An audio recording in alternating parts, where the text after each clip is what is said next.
네, 안녕하세요. 지난 시간엔 1920년대 식민 통치 방식인 문화 통치에 대해서 공부를 했습니다.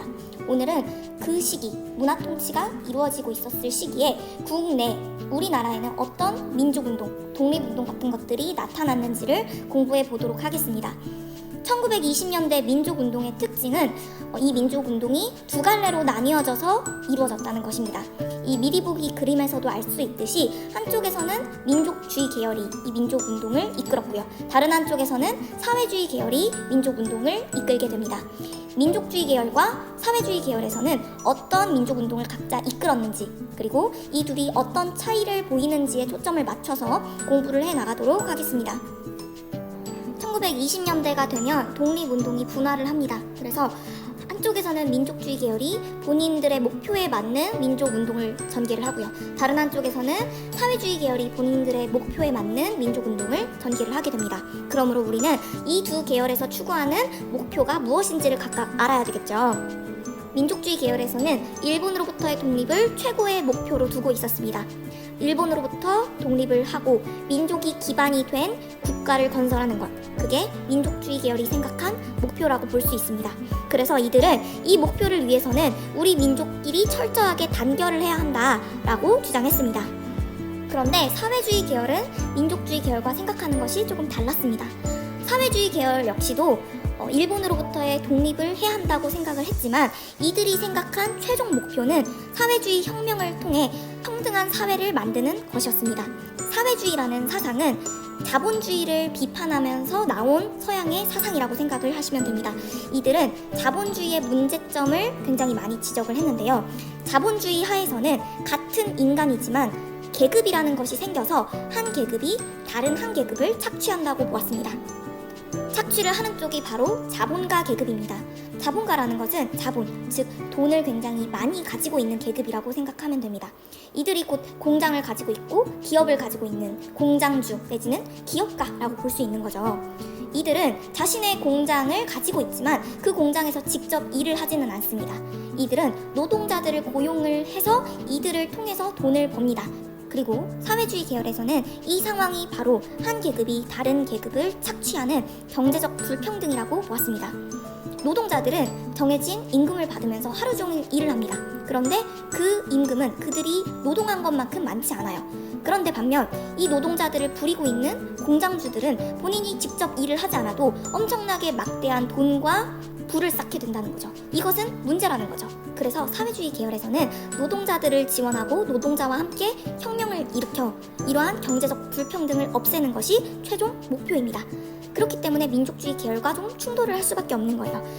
민족주의 계열에서는 자본가든 노동자든 같은 민족이면 독립을 위해서 똘똘 뭉쳐야 된다라고 주장을 한 반면 사회주의 계열에서는 같은 민족이어도 자본가와 노동자가 나뉘어져 있고 우리가 편들어줘야 될 것은 자본가가 아닌 노동자다라는 입장인 거죠. 그렇기 때문에 이 둘은 독립이라는 중간 목표는 같았지만 완전히 이해관계가 일치하지 않았기 때문에 어느 정도 충돌도 하는 모습을 보이기도 합니다. 자, 이제 민족주의와 사회주의에 대한 이해가 좀 되시나요? 그럼 이 각자의 계열이 어떤 민족운동을 주도했는지를 지금부터 공부를 해보도록 하겠습니다. 자, 먼저 민족주의 계열에서 어떤 민족운동을 펼쳤는지를 확인을 해볼게요. 민족주의 계열에서는 우리 민족의 실력을 키워야 한다라는 실력 양성 운동을 전개하게 됩니다.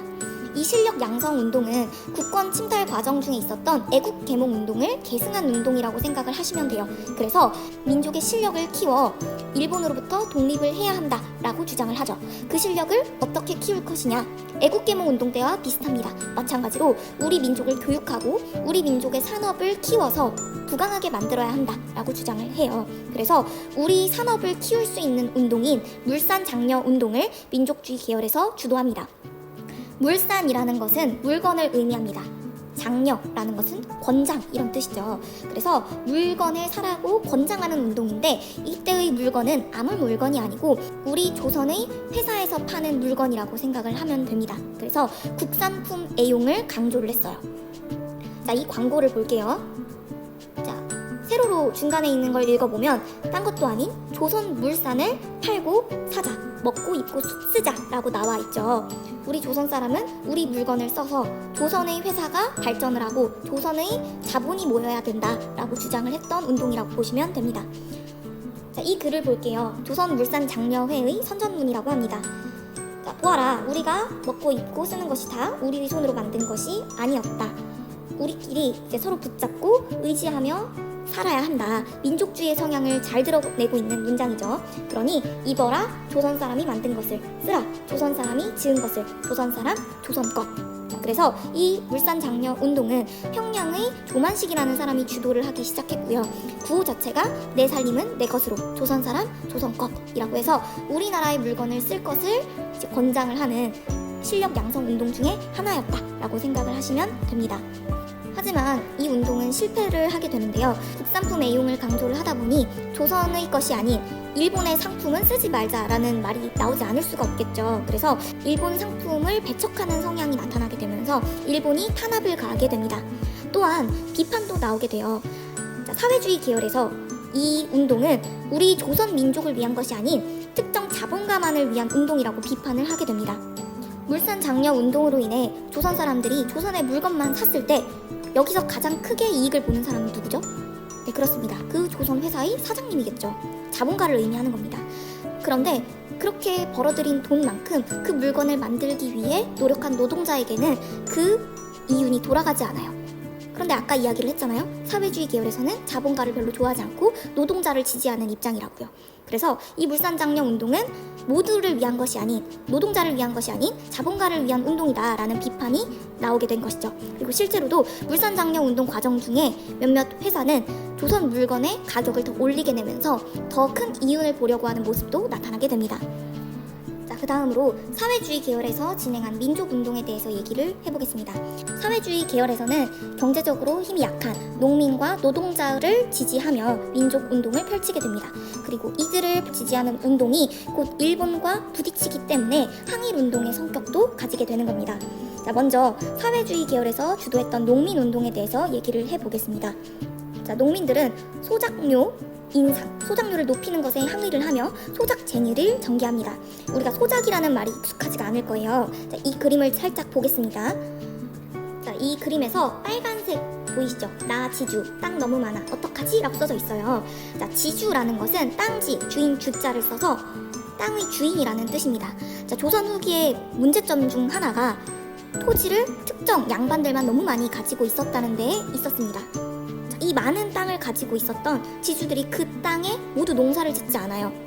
이들은 일반 힘이 없는 농민들을 부려서 농사를 짓습니다. 남의 땅을 빌려서 농사를 짓는 것을 소작이라고 하고요. 그 소작 행위를 하는 농민을 소작농이라고 합니다. 그래서 이 파란색의 5명의 쫄라맨이 보이시죠? 자, 이들이 소작농이고요. 이들은 지주 땅을 빌려서 농사 짓고 그 대가로 지주에게 소작료를 낸다라고 얘기를 하고 있는 거죠. 그래서 이들은 자기의 땅에 농사를 짓는 것이 아니기 때문에 1년 내내 최선을 다해 농사를 지어도 그 농사 지은 수확물의 반 이상을 지주에게 바쳤어야 됩니다. 문제는 땅을 빌린 대가로 내야 하는 소작료가 점점 높아짐에 있습니다. 일본이 문화 통치를 실시를 하며 사회에서 힘이 있는 사람, 돈이 많은 사람들을 자기 편으로 끌어들이기 위해 이들을 많은 지원을 해줍니다. 그렇기 때문에 이 지주들이 일본을 등에 업고 소작료를 계속 인상시키기 시작한 거예요. 그래서 이 소작료를 높이는 것에 대해 항의를 하며 농민들이 단합을 하게 됩니다. 그게 바로 소작쟁의라는 것이에요. 사회주의 지원을 받아서 일어난 소작쟁의는 이 지주들에게 소작료를 더 이상 높이지 말 것을 요구를 했고요. 가장 크게 일어났던 소작쟁의가 바로 암태도 소작쟁의입니다. 전라남도 신안군 암태도라는 곳에서 이 대지주 문제철이 자신의 소작 농민들에게 너희 농사 짓는 거 70-80%는 나한테 다 갖다 내 라는 말도 안 되는 요구를 하게 되는 거죠.